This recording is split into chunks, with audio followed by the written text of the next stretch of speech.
India മുന്നണിയുടെ നേതാവായി ഫിറോസ് വരുൺ ഗാന്ധിയും മാതാവ് മേനക ഗാന്ധിയും മാറുമ്പോൾ ബി ജെ പിക്ക് ഇരട്ടി പ്രഹരമാണ്. സുൽത്താൻപൂരിലും പിലിഭിറ്റിലെയും തെരഞ്ഞെടുപ്പ് വിധി എന്താകും എന്നുള്ള കാര്യത്തിൽ ഇനി അവർക്ക് സംശയിക്കേണ്ട. രണ്ടും ഇന്ത്യ മുന്നണി ഉറപ്പിച്ചു കഴിഞ്ഞിരിക്കുന്നു എന്ന് തന്നെ പറയേണ്ടി വരും.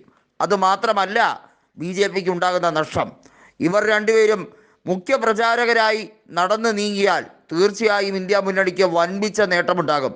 അത് സമാജ്വാദി പാർട്ടിക്കും കോൺഗ്രസിനും ഒരുപോലെ വലിയ രീതിയിൽ തെരഞ്ഞെടുപ്പിൽ നേട്ടം കൊയ്തെടുക്കാൻ കഴിയും. കഴിഞ്ഞ കുറേ നാളുകളായി ബി ജെ പിയുമായി അസ്വാരസ്യത്തിലായിരുന്നു മേനകാ ഗാന്ധിയും മകൻ വരുൺ ഗാന്ധിയും. ഇരുവരെയും ബി ജെ പി സംസ്ഥാന നേതൃത്വവും ബി ജെ പിയുടെ ദേശീയ നേതൃത്വവും എല്ലാ രീതിയിലും തഴയുന്ന കാഴ്ചയാണ് നമ്മൾ കണ്ടത്. ഏറ്റവും ഒടുവിൽ അവർക്ക് സീറ്റ് നിഷേധിക്കുന്ന രംഗം വരെ എത്തിയിരുന്നു. ഏതൊക്കെ സാഹചര്യത്തിലും ഏതൊക്കെ തരംഗത്തിനിടയിലും ബി ജെ പിക്ക് ഷുവറായി കിട്ടുന്ന രണ്ട് സീറ്റായി ആയിരുന്നു പിലിഭിറ്റും സുൽത്താൻപൂറും ഈ കാലം അത്രയും മാറിക്കഴിഞ്ഞിരുന്നത്.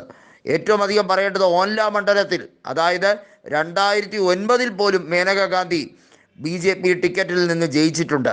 അതായത് ഉത്തർപ്രദേശിൽ കേവലം 80-ൽ 10 ലോക്സഭാ സീറ്റുകൾ മാത്രം നേടിയിരുന്ന കാലത്ത് പോലും ബി ജെ പിക്ക് മേനകാ ഗാന്ധിയെ കൃത്യമായി തന്നെ വിശ്വസിക്കാമായിരുന്നു. അവർക്ക് ഏത് മണ്ഡലം കൊടുത്താലും അവിടെ അവർ പൊരുതി ജയിക്കുമായിരുന്നു.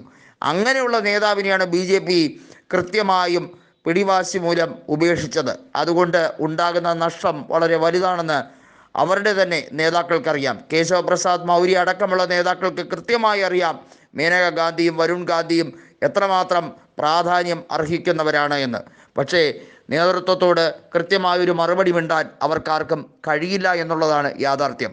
കഴിഞ്ഞ നിയമസഭാ തെരഞ്ഞെടുപ്പിൽ 32%-ലധികം വോട്ട് നേടിയ സമാജ്വാദി പാർട്ടിക്ക് ഇക്കുറി നല്ല രീതിയിൽ തന്നെ മത്സരം കാഴ്ചവെക്കാൻ കഴിയുമെന്ന ഉറപ്പ് കൃത്യമായി ഉണ്ട്. അതുപോലെ തന്നെ ബി ജെ പിയോട് നേർക്കുനേരെ എതിർത്തു എന്നുള്ളതാണ് കഴിഞ്ഞ തവണത്തെ ഏറ്റവും വലിയ പ്രത്യേകത. സാധാരണയായി അവിടെ ത്രികോണ പോരാട്ടവും ചതുഷ്കോണ പോരാട്ടവും ഒക്കെ നടക്കുന്നിടത്ത് ഒരു ബൈപോളർ ഫൈറ്റിലേക്കായിരുന്നു കാര്യങ്ങൾ പോയത് എന്നുള്ളത് എടുത്തു പറയേണ്ട കാര്യമാണ്. സമാജ്വാദിയും ബി ജെ പിയും തമ്മിൽ ഏകദേശം 240ഓളം മണ്ഡലങ്ങളിൽ നേർക്കുനേർ പോരാട്ടമായിരുന്നു എന്നുള്ളത് എടുത്തു പറയണം.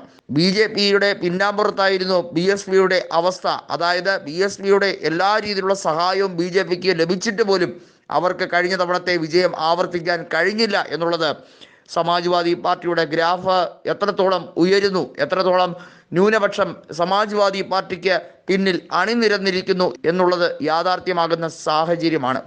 ഫിറോസ് വരുൺ ഗാന്ധിയും മേനകാ ഗാന്ധിയും കൂടി ഇന്ത്യ മുന്നണിയിൽ എത്തുന്നതോടുകൂടി സമാജ്വാദി പാർട്ടി കോൺഗ്രസ് സഖ്യത്തിന് കുറച്ചുകൂടി ബലം ഏകും എന്നുള്ളതിൽ യാതൊരു തർക്കവും ആർക്കും വേണ്ട.